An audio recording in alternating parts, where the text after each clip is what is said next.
Wijk on Z 1999.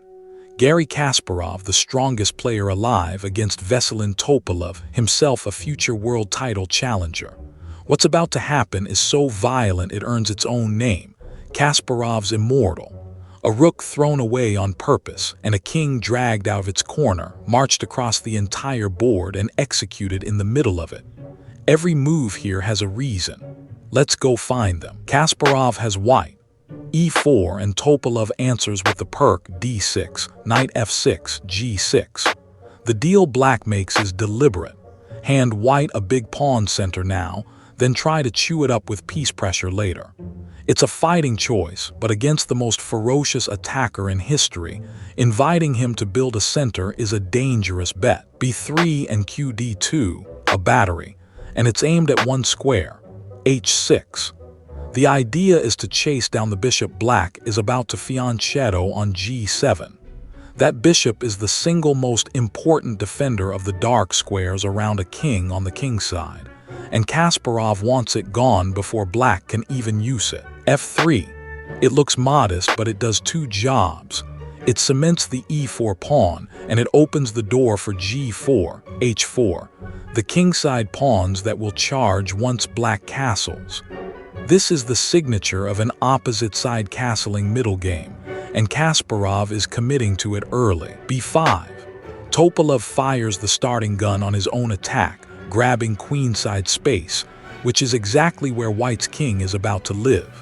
Now the shape of the game is set. Both players hurl pawns at opposite kings, and the winner is simply whoever's storm lands first. In that kind of race, a single tempo is worth more than a pawn. bh6. There it is.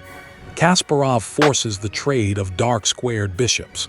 The moment black's g7 bishop comes off, the dark squares around his king have no guardian left, and Kasparov's queen is about to move into exactly that neighborhood. bxh6, qxh6. The queen plants herself on h6, and she's not visiting, she's moving in. From here she nails the dark squares and glares at the king side, while black still hasn't decided where his king is safe. Already white's pieces have a target, black's don't. bb7, a3, then e5, Topalov hits back in the center to give his cramped pieces room before the avalanche arrives. It's principled. Meet a wing attack with a central break. But it also opens lines, and open lines are oxygen for the side that's already better developed. Oh. Kasparov commits the king to the queen side and the rook to the open d-file in one move. Now it's official and irreversible. Kings on opposite wings, pawns charging both ways, no path back to a quiet game. From here, attack or be attacked. Topalov castles long as well, king tucking toward the corner. Both kings sit on the queen side now, but here's the asymmetry that decides everything. White's pieces are already trained on black's king, while black's are still scattered and pointing nowhere. In a mutual attack race, Kasparov is several moves ahead. That lead is the whole game. In b3, and Topalov plays x4, trying to open the d-file and trade pieces, the classic way to defuse an attack. Fewer attackers, fewer problems. The intention is sound. The execution hands Kasparov exactly the open line he was hoping for. rx d4. The rook lifts to the fourth rank, active, mobile, ready to swing across to the king side or back. This is not the sacrifice, but burn this square into your memory because the rook is going to return to d4 for the move that makes this game immortal. c5, hitting the rook with tempo. Topalov gains a move, but notice the cost. Every queenside pawn he advances is another hook, another lever Kasparov can pry open right next to black's own king. The attacking pawns are quietly weakening the king they're supposed to support. rd1 drops back. In b6. The knight eyes c4 but step back and look at the board. It's heading away from the king. Black's knight and light-squared bishop are committing to the queenside expansion, and neither one is defending the monarch. The defense is being abandoned one piece at a time. g3, kb8, then na5. The knight leaps straight at c6 and b7, into the heart of the king's shelter, hitting the bishop along the way. Black's army still faces the wrong direction, and now White has a piece knocking on the door. BH3. The last minor piece joins the assault, raking the long light diagonal into Black's position. Take inventory. Queen, both knights gone to work, both rooks, and now both bishops worth of pressure. Every white piece has a job, and every job points at the same king. D5. Topalov throws up a wall in the center and tries to lever open lines for his own pieces. It's the right instinct. His only real chance is to generate counterplay before he's overwhelmed. But he's a step too slow, and this advance is about to backfire badly. QF4 with check, and the king steps up to A7. Remember this square, A7. It feels safe, buried in the corner behind a wall of pawns and pieces. In a few moves, it becomes the starting line of the longest forced king walk you will ever see. Re1, the final rook swings to the center. Now count the armies. Every single white piece is developed and aimed at the black king. Meanwhile, Topalov's knight sits on B6 and his bishop on A8, both completely out of the defense. That imbalance, a fully mobilized attack against a half-built defense, is the powder keg. It's one spark from going off. D4. Topalov bolts the center shut and shoves the pawn forward, hunting counterplay. But that pawn slides right past the e-file and gives Kasparov two gifts, the D5 square for a piece and a fixed target on D4. Watch what the knight does with that square right now. In D5. Straight into the heart of the position. The knight forks the queen on E7 and the knight on F6 at the same time, and it simply can't be tolerated. And if black captures it, the E-file rips wide open, pointing straight at the king. Topalov has no good answer. He has to take and hope. NBXD5, X5. The E-file is open, and that pawn on D5 is a dagger wedged right next to the black king, cramping every defensive try. Now every white piece has a clean highway into black's position. The stage is set. QD6 defending the 7th rank and eyeing counterchecks. So freeze the board here and look. White to move. The black king is jammed on A7 behind his own pieces. There's a rook on D1, but a black pawn on D4 stands in its way. Everything white owns is aimed at that king, yet there's no obvious way through. How does Kasparov break the door down? Take a few seconds before I show you. RxD4, a whole rook handed over for a single pawn. But Kasparov isn't buying the pawn. He's buying the D-file and the E7 square. The instant black recaptures, every road into that king tears open at once, and a rook arrives with check. This is the move the chess world has been replaying for 25 years. CXD4 Topalov takes. Now the honest part, because it matters. Engines later showed that 24, KB6, declining the rook entirely, very likely holds for black. He keeps the extra material, and white's attack, for all its fury, is not a forced win with perfect defense. But that's a machine speaking with unlimited time. Across the board, staring down Kasparov's prepared avalanche, a human grabs the rook and tries to survive. Topalov took it, and now the hunt begins. Re7 with check. This is the rook that matters. The other one was just the price of admission. It can't be captured for free, and the check tears the king off A7. Blocking with a piece on the 7th rank only drops material and leaves the king just as bare, and giving up the queen for the rook is no defense at all. So the king has to walk. KB6. Out into the open he goes, which is precisely what the whole sacrifice was for. A king tucked in the corner is hard to mate. A king in the center of the board is a target you can hit from every direction. Kasparov spent a rook purely to change that one fact. QXD4 with check. The queen crashes back in, scooping a pawn back and driving the king on. Count the material and its lunacy. Kasparov is down a rook. Count the king's safety and it's already over.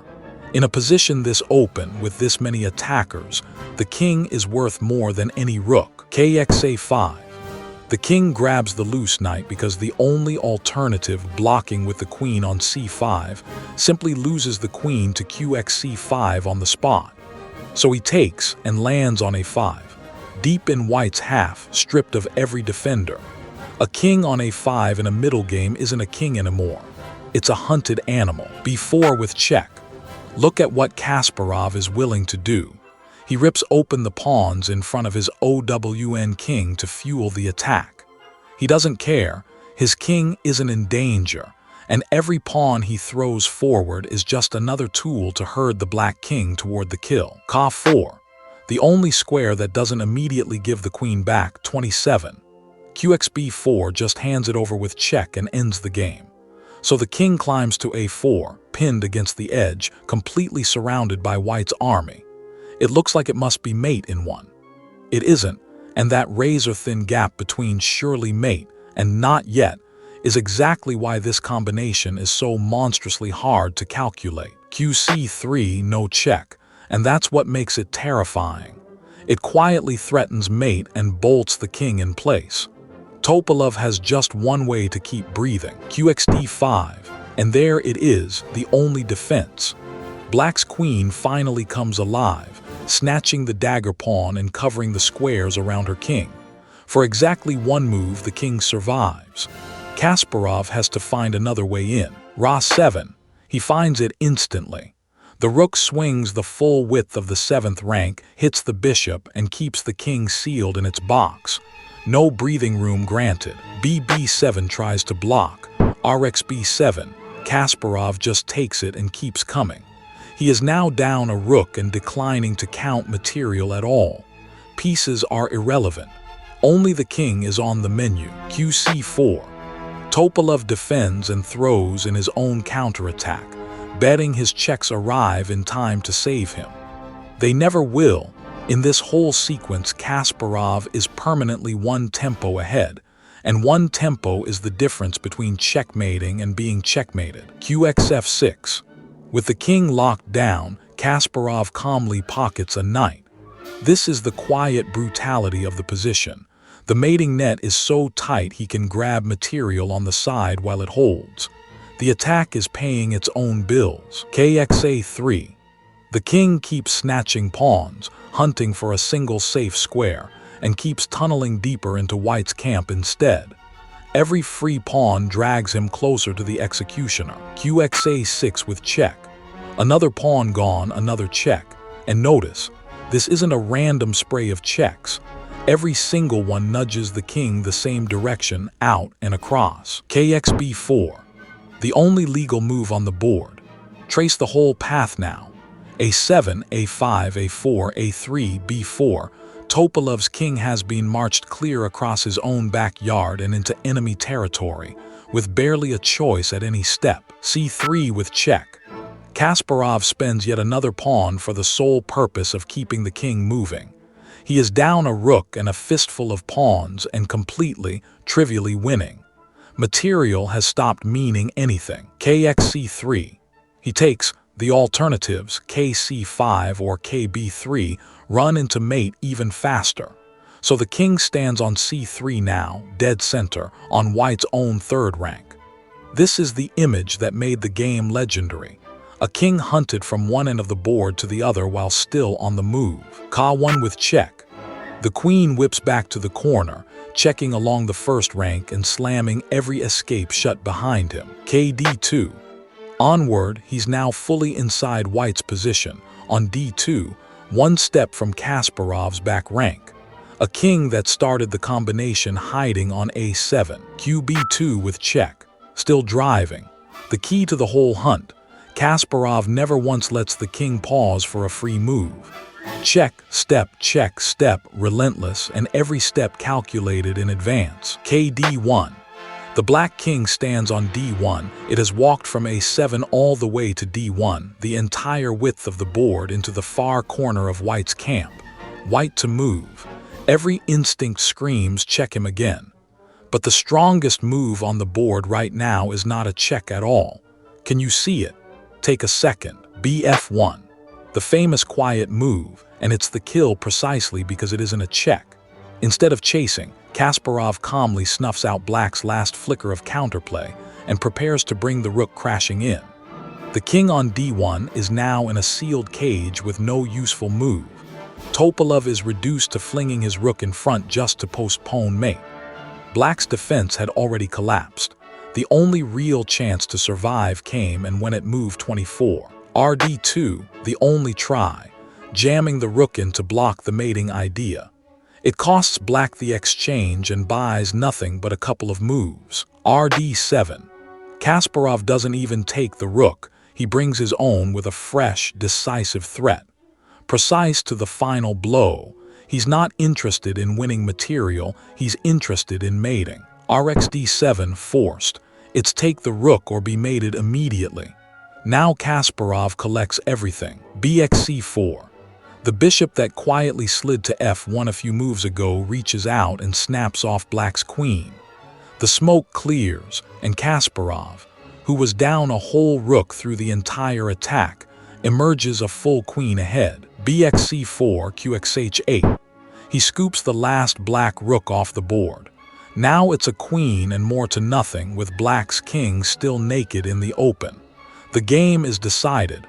What's left is technique. K8. The queen swings back to dominate the board and round up black's stray runners. No counterplay, no swindle, no hope. K4 with check, picking off the support of black's last dangerous pawn and walking the king around one final time.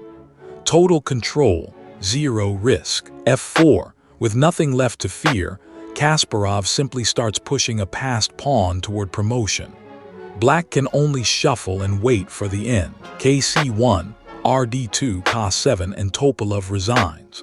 He's down a queen, his king is still trapped in White's camp, and the threats never stopped. Step back and take in what just happened. Kasparov sacrificed a rook to pull a king out of its fortress and march it across all 64 squares to its death. That's why they call it his immortal game, and now you know exactly how every piece of it worked. If this breakdown was your kind of chess, hit subscribe for more, and I'll see you in the next one.